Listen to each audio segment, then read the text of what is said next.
திமுக அரசு இருக்கின்ற பொழுது மீத்தேன் கொண்டு வருவதற்கு பிள்ளையார் சொல்லி போட்டது இன்றைய முதலமைச்சர் திரு ஸ்டாலின் அவர்கள் தலைமையில்.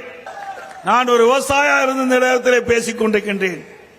ஒரு விவசாயியுடைய நிலம் தன் கண் எதிரே பறிபோகின்ற பொழுது அந்த விவசாயி எப்படி துன்பப்படுவார் என்பதை அனுபவ நீதியாக நான் பார்த்திருக்கின்றேன். ஆகவே விவசாயிகளை காக்கக்கூடிய ஒரே கட்சி அதிமுக கட்சி என்பதை ஆணித்தரமாக இந்த தினத்தில் தெரிவிக்கின்றேன். ஆகவே இன்றைக்கு இப்படிப்பட்ட சூழ்நிலையில் விவசாயிகள் என்னிடத்தில் கோரிக்கை வைத்தார்கள். அறிவிச்சவர் காமராஜ், அறிவிச்சவர் விஜயபாஸ்கர் போன்ற அமைச்சர்கள் என்னிடத்தில் கோரிக்கை வைத்தார்கள். விவசாய பூமிகளை காக்க வேண்டும். டெல்டா மாவட்ட விவசாயிகள் வாழ்வாதாரம் பாதிக்கப்படுகிறது. இப்படி எண்ணெய் நிறுவனங்கள் இந்த பூமியை எடுத்து விடுமோ என்ற அச்சத்தில் இருக்கிறார்கள்.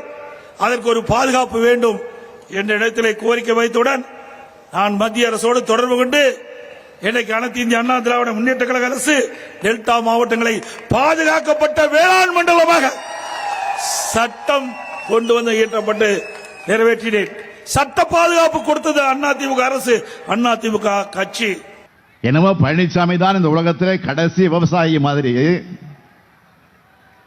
தனக்கு மட்டும்தான் விவசாயத்தை பத்தி தெரியும் என்ற மாதிரி பேசிக்கிட்டு இருக்கிறாரு பழனிசாமி அவர்கள்.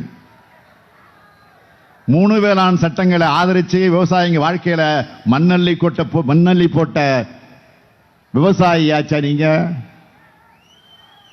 விவசாயின்னு சொல்ல முடியுமா உங்களால்? பழனிசாமி அவர்களே, நீங்க விவசாயி இல்ல, விவசாயிகள் அழிக்க நினைச்ச விஷவாய்ப்பு.